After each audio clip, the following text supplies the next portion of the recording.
Ladies and gentlemen, welcome to one of the craziest days of chess that I have ever been a part of in my life. And that is saying a lot considering I have been playing chess for 25 out of my 30 years on planet Earth. I'm recording this from a hotel room in London. It is currently nearly 1 o'clock at night, and about 11 hours of chess have concluded. The 2026 Speed Chess Championship Grand Finals took place today. The semis, Magnus Carlsen versus Denis Lazavik, and Hikaru Nakamura versus Alireza Firouzja. The winners play the winners, and the losers will play for third place. But that's important because whoever finishes top 3 in the Speed Chess Championship will make it to the Esports World Cup, which will take place later this year, once again in Riyadh, the second edition that chess is included. Just sit back, relax, and I'm not sure how you're going to be able to relax. I don't know how I'm going to be able to relax. I just commentated 5 hours of this match, and yet here I am. I will be making the recap for all of you. And here we go. So, first things first. Magnus versus Denis. It's a 3-hour format. You play 5+1, 3+1, and 1+1. The first half of this video will be dedicated to this match. The second half of this video will be dedicated to the incredible Hikaru versus Alireza match. This match between Magnus and Denis got off to a really fascinating start because it was an Italian, Denis Lazavik, a very positional, sound player, almost has a style similar to Magnus, but with less experience. And so he's very happy to enter different Italian games, maneuvering games. Magnus knew that he had his work cut out for him on the positional standpoint. And Lazavik is very principled, very good player. In this game, he did a very nice job repositioning his pieces. The position was equal. It was tense. My laptop fan is going crazy because it's super, excited about the position.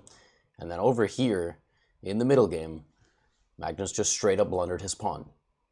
He allowed the bishop to come to b3, and rather than defending it in some sort of straightforward manner, maybe it wasn't. Yeah, maybe it wasn't in this position. He instead of repeating moves, he played bishop to b5, and then he just lost the pawn. And this was really strange. Like, what a absurd way to start the match. Denis now just a clean pawn up against the world number 1. And, Magnus trying his best to kind of get back into the match. And then the pawn gets planted on the a4 square. It's just very difficult here to play with the white pieces. I mean, you're just a pawn down. There's not really much going for you. And when I was watching this live, I really couldn't believe what was unfolding. I mean, Denis has a really nice position. The dark squared bishop is not going to be participating against the 2 light squared pawns and the knight on c4. And Denis just gets the first win. I mean, like, first game, wins with black. Okay, I mean, Magnus is a pre-tournament favorite to the tune of like an 80% chance victory that he wins the entire thing. So it's like, okay, I mean, that's quite a way to start, right? Denis winning with the black pieces just very easily. And then Magnus decided he was going to lean in. He was going to lock in. We go Queen's Gambit decline. This is typical, this is typical Russian schoolboy stuff, although Denis is Belarusian, but still, that Soviet schoolboy style of chess. These games are going to be long, grinding games. In this second game, Denis advanced with his opposite colored pawn formation. We got this D versus B pawn. Will Magnus try to capitalize here with the outside pawn? He ends up sacrificing his center pawn, and actually for a second game in a row, things are looking pretty good for Denis. But Magnus gets this pawn to c2, and despite being a pawn down in this endgame, he is applying a lot of pressure here to the position. a3, queen e3, still Denis doing a really good job, but you've got to beat the best player in the world, not just over the course of the game, but also in the time scramble. Right, and so Denis at this point allows Magnus to get all of this activity, and the position is looking very, very dangerous. 3 seconds to 9 seconds, and Denis makes a mistake. Instead of king e3, he needed to take the pawn on f5 here, allow Magnus to come back, and then continue to pressure. But this is losing. This pawn formation is simply losing because after the king starts walking, white doesn't have any moves. It's kind of insane. Magnus is about to win an endgame down a pawn. No business winning stuff like this, and yet soon Denis runs out of moves. Magnus stops the pawn with his rook, which is being defended also, and the game goes into this endgame. But now, instead of being down a pawn, Magnus is up a pawn. He's also about to win a bishop, and he's also about to queen, which is crazy. Like, the way that he managed to outmaneuver Denis in this endgame was just a sign of things to come. Denis would then look to bounce back. This was an absolutely ridiculous game in the 5+1 segment. It was a King's Indian defense. So the center got locked, d5, and then knight e1. And in these positions, white likes to control black's play, not letting black, I am so tired, by the way, so I apologize. I don't have as much energy as usual. Black is trying to create some play with the f-pawn and maybe the h-pawn and so on and so forth. And there it is. This is the typical King's Indian idea. Dennis was playing a really inspired game of chess. Magnus was trying to defend. Dennis took with the pawns. He's advancing. e4 jumps in. Knight goes back. Dennis was really playing like a locomotive. I mean, the queen was driving into h4, and before you knew it, Magnus just had a really bad position. Pawn takes h6. Queen h6 was a mistake. I don't know why Dennis didn't take with the bishop and then bring the rook to the g-file. The computer was saying he is just like completely winning there. Obviously, he didn't like something, but I don't know what he didn't like. Maybe he saw some ghost tactics with knight g4 and some sort of like pawn takes, and some sort of like rook h1.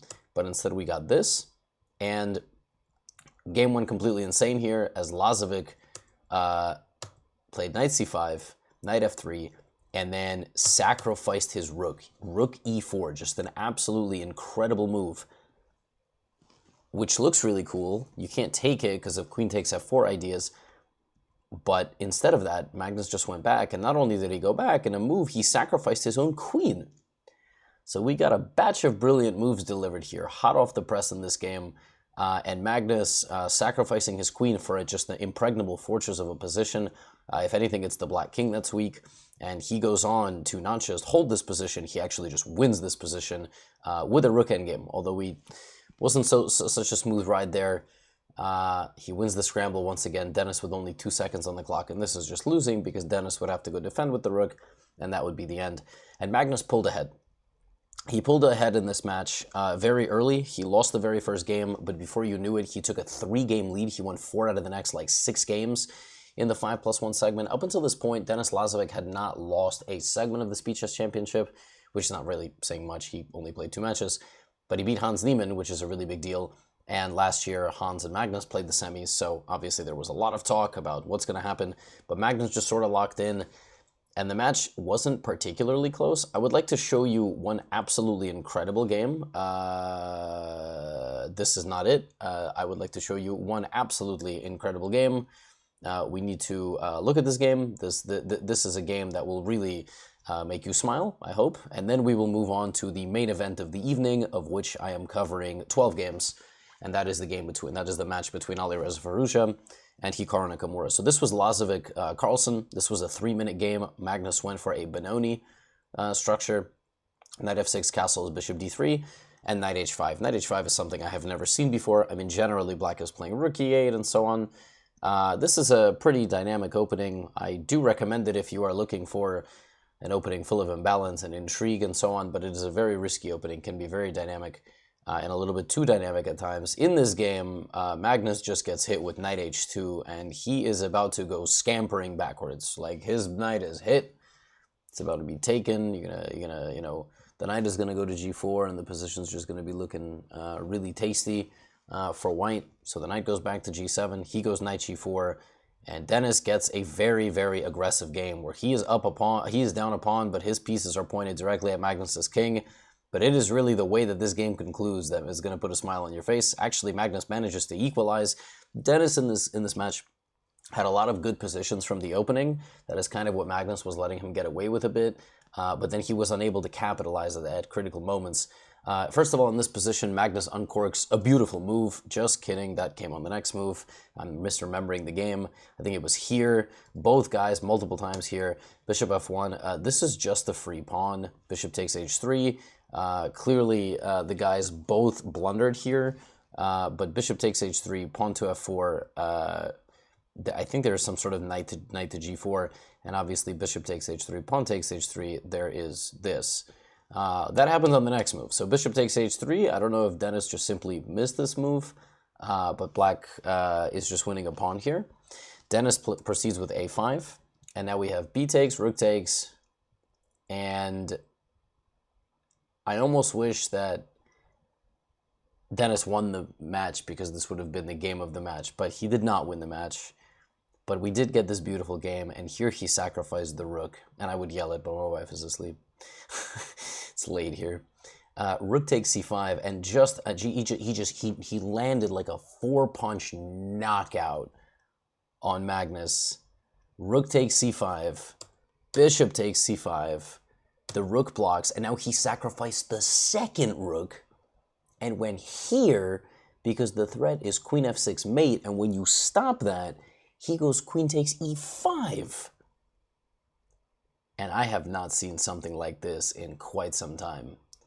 A double punch knockout, queen f6 is mate and queen h8 are mate if the knight were to move to block it, and black just doesn't have a move. Every piece is sandwiched, queen h8 is mate. Absolutely incredible game.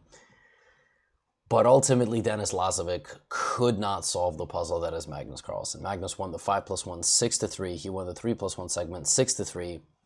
And so he had a 12-6 lead in the blitz, and then he won the bullet 5-3. So he won 17-9 every segment by multiple games.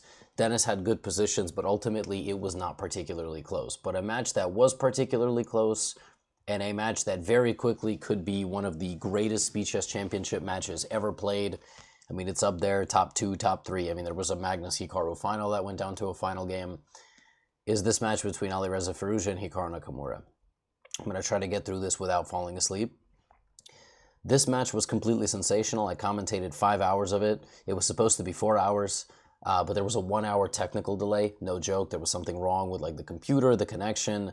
So David Howell and I had the call, and just really awesome stuff. Firouzja and Hikaru both represent the Falcons. They are amazing players, and probably the second and third best in the world in speed chess. Let's just get into the games. So the match opens up with the Queen's Gambit declined, and the story here is Firouzja beat Hikaru last year. Now chess.com stats team said that Hikaru was a 65% favorite to win. I thought that was idiotic. Not to disrespect the stats, but I thought I thought it was 52 to 53% for Firouzja. I mean, we are really reaching that point. But in my heart, I wanted Hikaru to win because I wanted to see Hikaru Magnus, like we all do, right?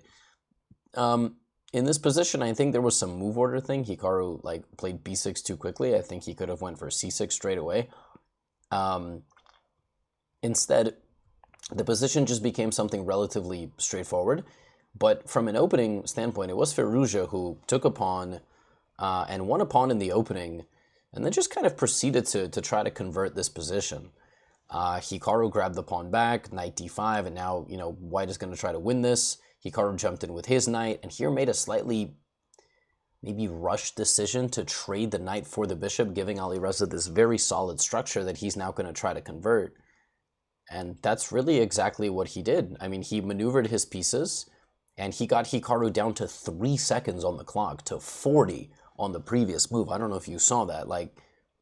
And so we were thinking oh, Hikaru's going to lose in the scramble. What is he doing? But he did Hikaru things. I mean, this guy came back with 2 seconds on the clock to potentially equalizing this endgame. This is a potential equalization here. Of course, he blunders because he has 2 seconds on the clock, and Alireza ends up reconverting the position into a victory with a 2-pawn advantage and winning the first game of the match. But I was like, okay, well, if this is what we're in for, I mean, this is not a really good sign for Alireza. If he's getting outplayed by the person 16 years older than him, recent dad, who knows how he's sleeping, right? 38 years old playing online at a 3,400 level is unheard of in chess. It's just unheard of. You need such reflexes to play, and I'm looking at this okay, well, what's going to happen here now? This was a game that they played a couple of games later. This was after the technical delay. This game is going to completely blow your mind. So it's a very similar position, only this time Firouzja does not play h4, right? Hikaru in this game, chopping things down. Alireza goes all in with the c-pawn. Look at this. He puts the freaking c-pawn on the c-file. Completely insane game.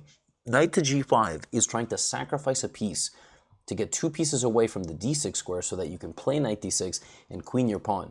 Now Hikaru starts fighting back here against Firouzja. Bishop h4 check. The white king voluntarily just gives up the rook in the corner of the board, which taking is actually bad. Hikaru plays knight to f5, and now g4 looks really powerful here, but Firouzja lets him back into the game. Now Hikaru's totally equalizing, But Firouzja rebuilds up an initiative, and again we have a time scramble. And ultimately what's going to happen here after everything clears out is white is just, it seems like white is up a pawn. He's not up a pawn, but it feels that way. And now he's going to try to outplay him, all right? Now he's going to try to outplay him in this position. Knight to e5, right? Bishop takes, f4, and just 2 seconds for white, and now 12 for Hikaru. Rook to e6, queen d5, and Alireza's just up the pawn. But we're about to go on an insane roller coaster. So Alireza's up a pawn trying to convert this. Now, Hikaru's trying to create some tactical complications against the king. Apparently here he does, because rook e3 is just straight up winning. Like, I don't know, Alireza totally misses it here. 2 seconds for Hikaru, insane scramble. But ultimately, Alireza rebuilds the position and now builds up like a +6 advantage or something. It is just totally crushing here. He's just going to move the pawns forward. Hikaru has no chance. He's just trying to save this game. Now he's totally lost. Rook d7 check. Okay, Alireza doesn't play rook d7 check. Okay, now e6 check is winning for white because you have knight h6 check after that. Now we play like this first. And out of nowhere, out of literal nowhere, Hikaru Nakamura is not just playing this position to equalize. He is straight up playing this game to win. And not only is he playing it to win, he does win it because he wins the pawns. And this is a winning rook and pawn endgame because white is cut off. The king cannot get any closer. You build the bridge. This is very instructive. You put the rook in the center and then you zigzag with the king and the rook blocks. That's called building the bridge. You build the bridge and this is the end of the game. And this is how Hikaru fought back in the 5+1 segment. Now, when you saw that, you were like, okay, well, this is, again, it's looking like bad news for Firouzja because he's playing really well, but he's mismanaging his time. And Hikaru's winning the scrambles, even though you would generally trust the younger guy and probably the guy who's the best bullet player in the world right now. If they played 1-0, I mean, he probably would win this thing, but maybe Magnus would have something to say about that. So the 5+1 is looking totally insane, all right? The games are back and forth. They're extremely chaotic. Here's another one for you. It's a Spanish, but overall, Alireza's playing better. He's just not managing his time very well. Hikaru kept going back to these Spanishes that were relatively uneventful, and he kept getting positions like this, where he was just baiting Alireza forward. Like, Alireza was ripping forward, b5, d5, g5, all the pawn moves. Hikaru was waiting with bated breath, like, all right, now what are we going to do? You know, bishop to b3, poking, rook e1, you know, knight f4, very nice. And he kept, like, getting Alireza into his territory. And Alireza was getting some nice positions, but then Hikaru would fight back. In this game, sacrificing a knight, a rook for a knight, and then blocking up the queen trade, and then king h2, and just, like, roaring forward. Queen f6, this game got really insane. Knight f5, super complicated, and super complicated indeed. But Alireza Firouzja hangs mate in 1. And so it was back and forth in the 5+1 segment. What I have now is the 3+1 segment. So after the 5+1, Hikaru had a lead of 4.5 to 3.5. And you kind of got the sense like Firouzja's playing better, but Hikaru's winning the match.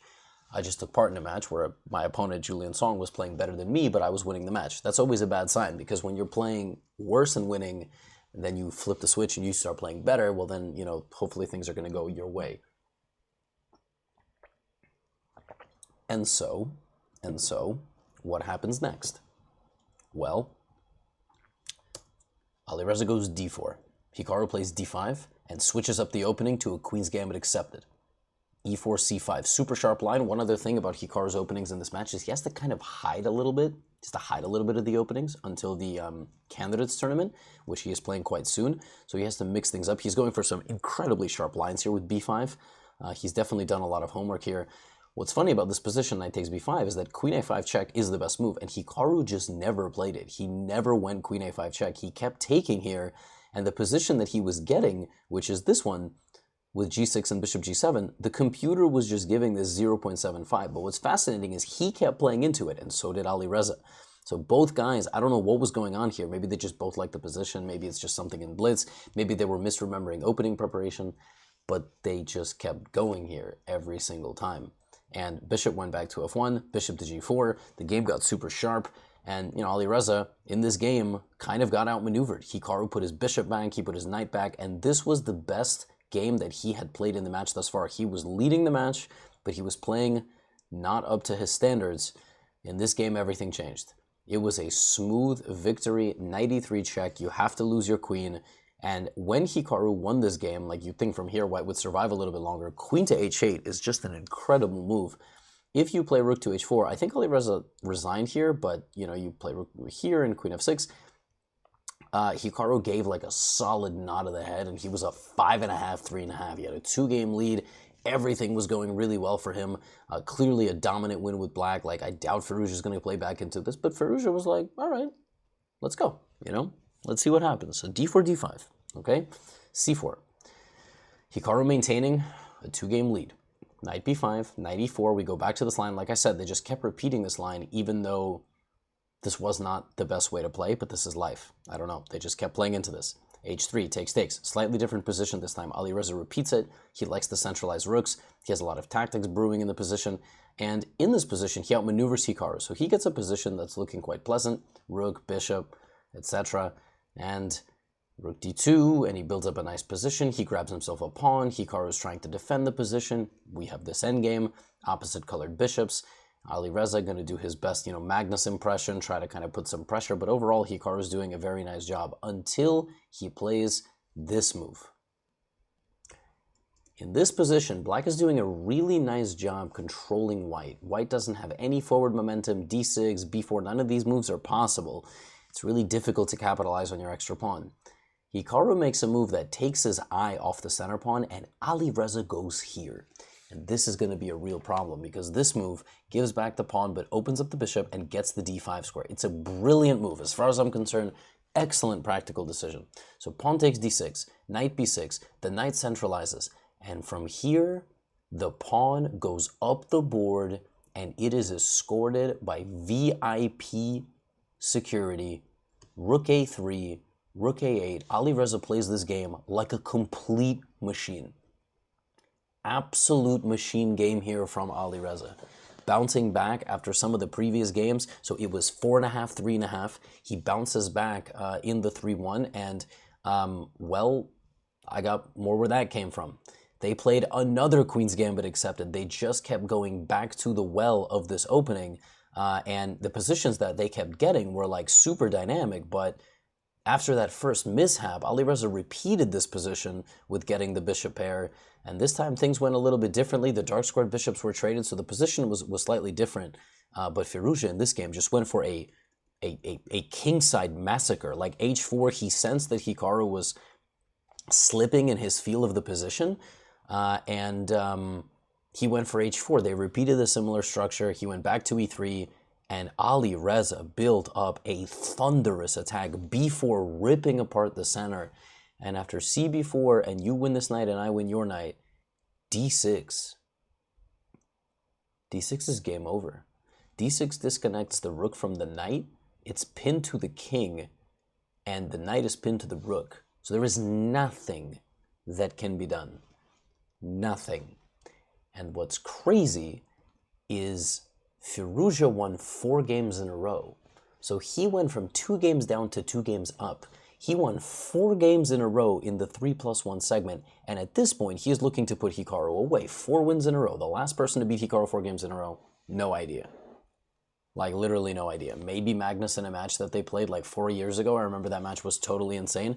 So Firouzja now has a 4-game lead, and he's just looking to, he's just looking to end things against Hikaru, right? So he's maybe trying to build up a 5-game lead, and Hikaru just kept doing this. He kept doing this.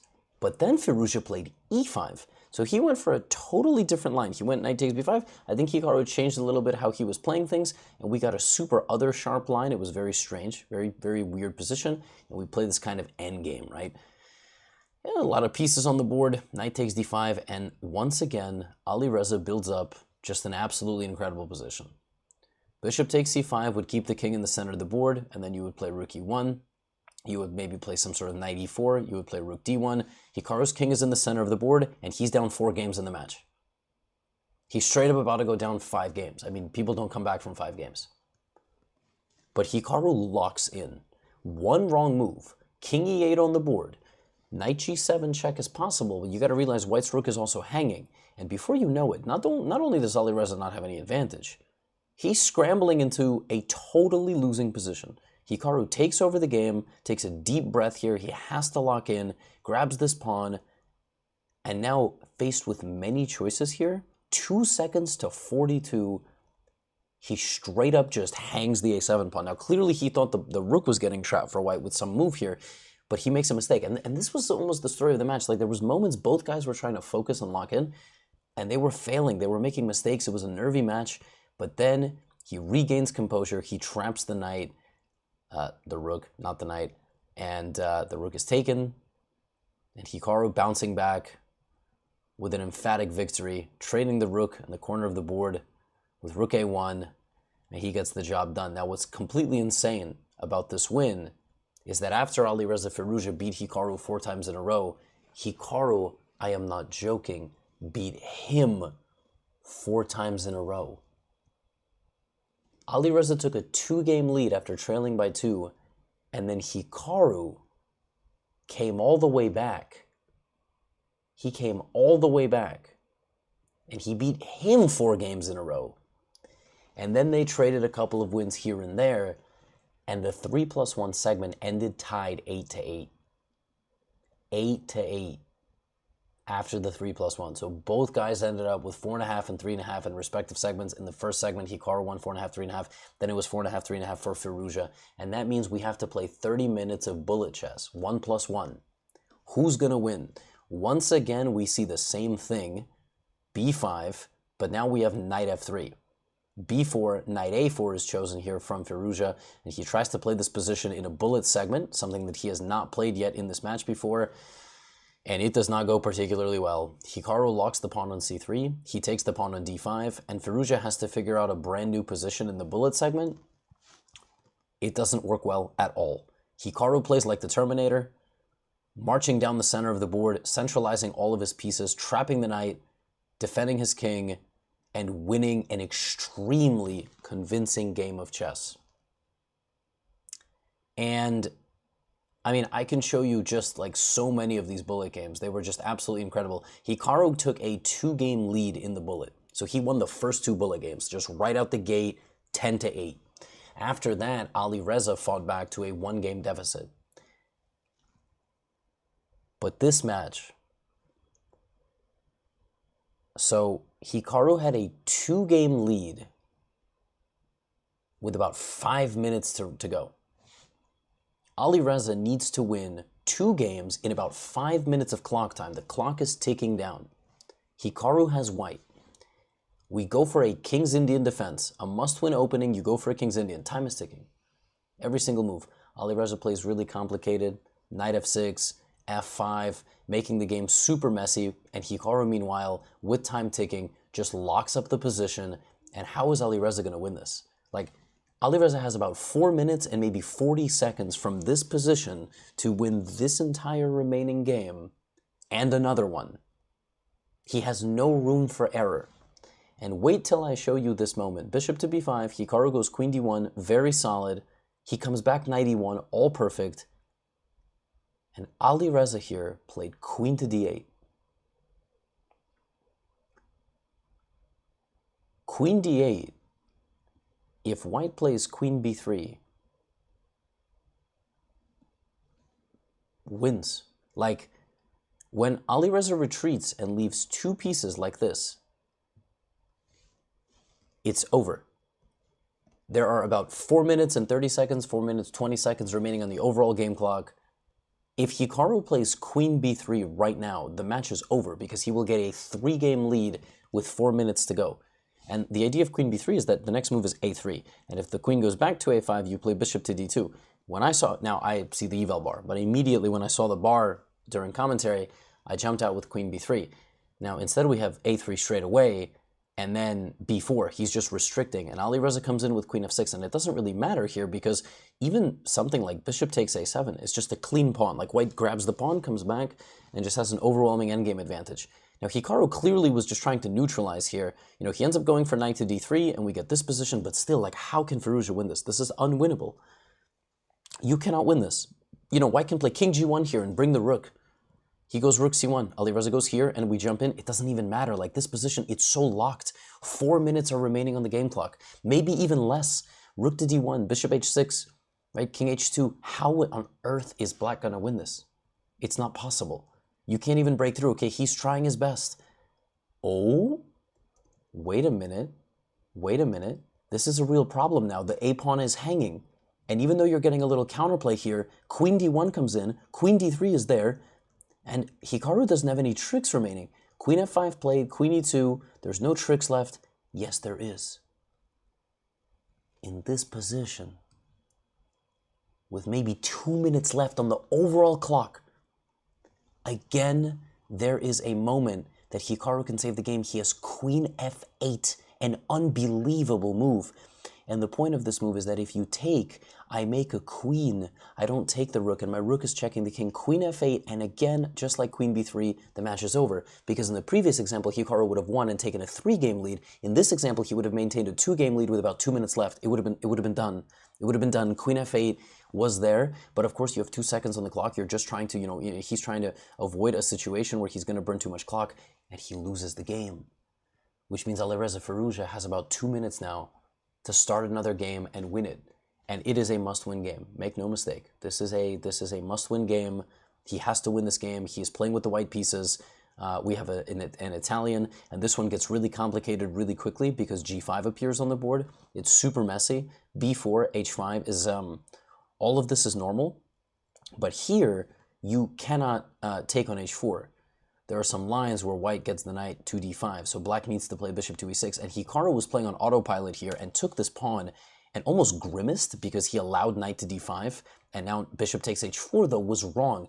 Instead, Firouzja had to play knight takes c7, and the reason why this doesn't work is because after bishop h4 and all of this, g3 is crushing. Hikaru is now winning again.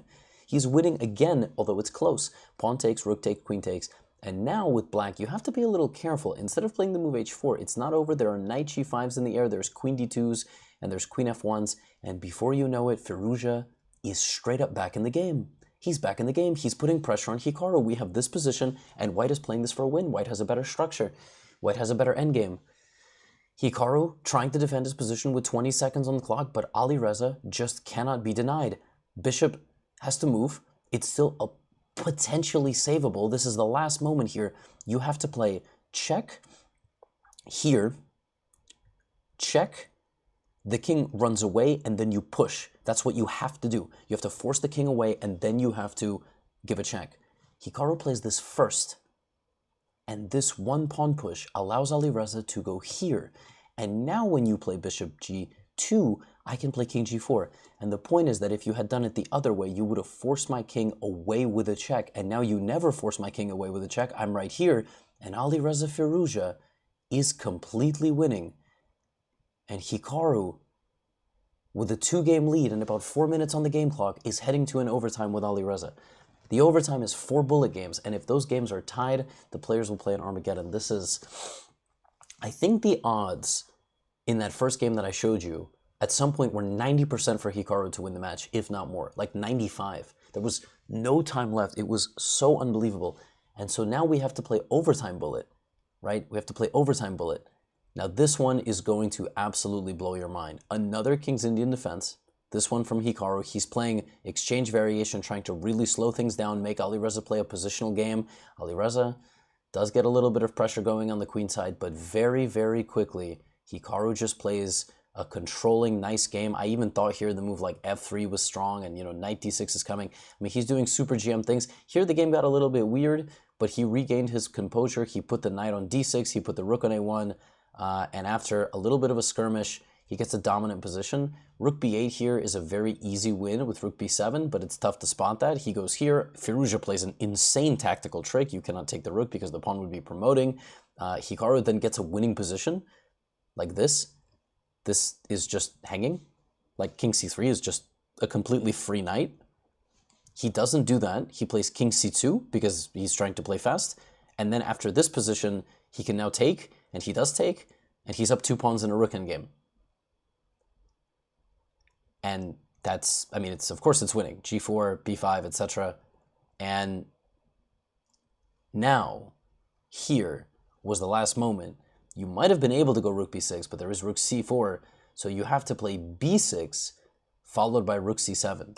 Another possibility, of course, was like in this position, you could have played rook b6 straight away and rook c6. This would have been also a win, but you have to be precise. It's actually not so trivial.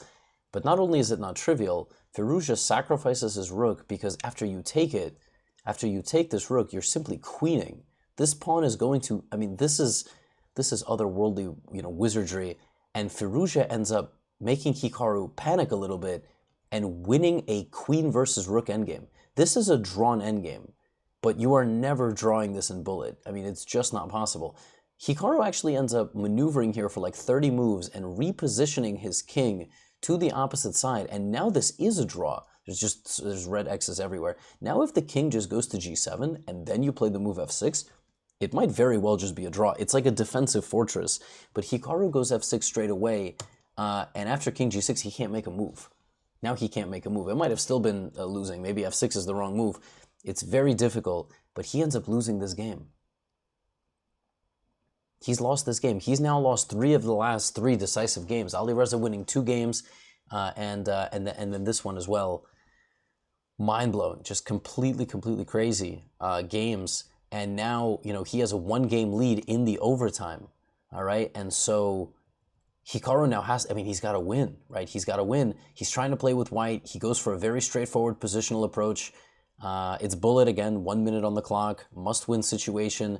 You're not really going to get anything here. Like, it looks very nice. It looks very comfortable, but I don't know how you're going to win this position. He's trying. He goes into the queen and rook endgame, and, he's going to try to play against the isolated pawn. In all likelihood, it's just a draw. Here he plays king f3, which apparently is losing, but not so clear why. Well, in this position, he can continue to walk his king somewhere. It's not so easy. Like, if he makes a draw, he will play the 4th game, but he goes check and plays rook c8. And he obviously was thinking that pawn to f6 was the only move, or rook d8, but there's a king, there's a rook. I think the nerves were just sky high at this point. A lot of playing on fumes, and queen b7 is just a fork. And Alireza Firouzja defeats Hikaru Nakamura in one of the most legendary matches in a very long time. He wins by a final score of 15-13. Just totally nuts. And I'm not really sure what else to say. I hope Hikaru sleeps tonight. Because listen, as the proud person who has lost quite a bit of matches and had to put it on this channel afterward, he had it. I mean, there were a couple moments in that bullet game that he ended up losing that cut it to 1 with 2 minutes left. He was winning, and he had a way to force a draw. And Alireza just kept coming. He just kept attacking. Nobody in this match led by more than 2 games at any point.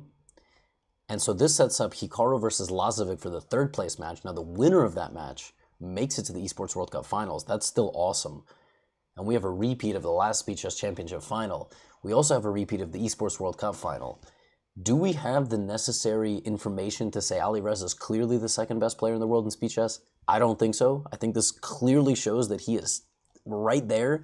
But last time we played this final, it wasn't close. Magnus won by a lot, so we will see what happens. That's all I have for you today. I'm exhausted. Get out of here.